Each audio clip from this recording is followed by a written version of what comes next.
கடந்த 13/8/2024 அன்று கோவை மாநகராட்சியினுடைய சாதாரண கூட்டம் நடந்ததுங்க.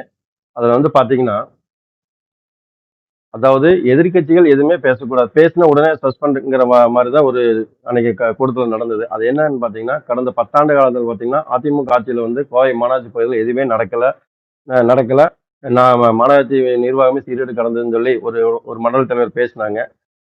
அதே மாதிரி பார்த்தா அதிமுக காலத்துல வந்து எந்த திட்டமும் நீங்க வந்து கோவை மாநகராட்சி கொண்டு வரல. திமுக தான் அதுல திட்டம் கொண்டு வந்து ஒரு தவறான தகவலை மாமன்றத்தில் பதிவு பண்ணாங்க. இதை வந்து நம்ம பார்த்துட்டு சும்மா இருக்க முடியாது. ஏன்னா மாதம் மாதம் பொய்யவே சொல்லிட்டு எதுவுமே செய்யாத திமுக காரங்களுக்கு இவ்வளவு இருந்தா இத்தனை வளர்ச்சி திட்டங்களை மாண்புமிகு அண்ணன் எஸ்பி வேலுமணி அவர்கள் நம்ம ஆட்சியில் எடப்பாடி முதலமைச்சர் இருக்கும்போது இவ்வளவு கொண்டு வந்துட்டு செய்ய ஒண்ணுமே செய்யாத இவங்க இவ்வளவு சொல்லும்போது செஞ்சு நம்ம ஏன் சும்மா நம்ம எந்திரிச்சு கேட்டோம். அதாவது கோவை மாநகராட்சிக்கு இதுல வந்து என்ன வளர்ச்சி திட்டங்கள் திராவிட மாடல் ஆட்சி வந்தப்ப திமுக காரங்க ஆட்சிக்கு வந்தப்புறம் என்ன திட்டங்கள் கொண்டு வந்தீங்கன்னா நான் கேட்டோம். கேட்டதுக்கு வந்து இல்ல நாங்க கொண்டு வந்த திட்டத்தை நீங்க ஓப்பன் பண்றீங்கன்னு ஒரு வார்த்தை நம்ம கேட்டோம். கேட்டதுக்கு உடனே வந்து இருந்துச்சு இன்னொரு மன்றத்தில் இருந்துச்சு எங்களுடைய திராவிட மாடல் ஆட்சி வந்து குறை சொல்லிட்டாங்கன்னு சொல்லி உங்களுக்கு சஸ்பெண்ட் பண்ணுங்கன்னு சொல்லி சொல்ல உடனே இந்த மேயருக்கு வந்து இதான் முதல் கூட்டமே என்னதுன்னே தெரியாது உடனே 3 மாசம் சஸ்பெண்ட் அப்படின்ட்டாங்க. அதாவது ஒரு எதிர்கட்சிக்காரங்க எதுவுமே கேட்கக்கூடாது அப்படிங்கிற பட்சத்தில் வந்து எனக்கு சஸ்பெண்ட் பண்ணிட்டா வேலை முடிஞ்சுன்னு நினைச்சாங்க.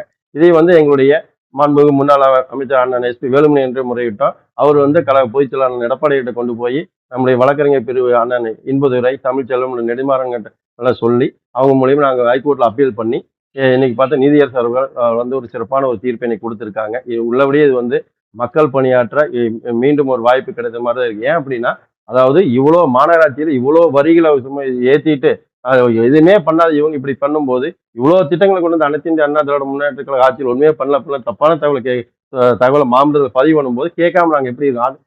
அதாவது மக்களால் தேர்ந்தெடுக்கப்பட்ட எங்களை வந்து உடனே சஸ்பெண்ட் கேள்வியோட சஸ்பெண்ட் அப்படின்னா பொறுக்க முடியாத கோர்ட்டுக்கு போனோம். இன்னைக்கு நல்ல தீர்ப்பு கொடுத்திருக்காங்க. இனி மென்மேலும் வந்து புரட்சியாளி அம்மா வழி வந்த நாங்கள் கண்டிப்பாக வந்து எங்களுடைய கழக பொதுச்செயலாளர் அவர்கள் வழிகாட்டின்படியும் மாண்புமிகு அண்ணன் எஸ்பி வேலுமணி அறிவுறுத்தின்படியும் பாத்தீங்கன்னா மக்களுடைய பிரச்சனை இந்த கோவை மாநகராட்சியுடைய 100 வாழ் எங்க நடந்தாலும் கண்டிப்பாக இனி மாமன்ற கூட்டத்தில் எதிரொலிக்கும். இனி மக்களுக்கு நல்லது என்ன எது நடந்தாலும் கெடுதல் நடந்தாலும் கண்டிப்பாக அனைத்து இந்திய அண்ணா திராவிட முன்னேற்ற கழகத்தினுடைய குரல் கோவை மாநகராட்சி கண்டிப்பாக ஒழிக்கும். மக்களுக்காக என்றும் பாடுபடும் இயக்கம் ஒரே இயக்கம் புரட்சி தலைவர் எம்ஜிஆர் புரட்சி தலைவர் அம்மா வழி வந்து எடப்பாடியை போச்சு அண்ணன் எஸ்பி வேலுமணி அறிவியல் கண்டிப்பாக வந்து மக்களின் குறைகளை சுட்டிக்காட்டி மக்களுக்கு நல்லதே நடக்க வழிவகை செய்வோம் என்பதை அனைத்து இந்திய அண்ணா திராவிட முன்னேற்ற கழகத்தினுடைய குழு தலைவர் என்ற முறையில் இந்த பதிவை நான் பதிவிடுகிறேன். நன்றி, வணக்கம்.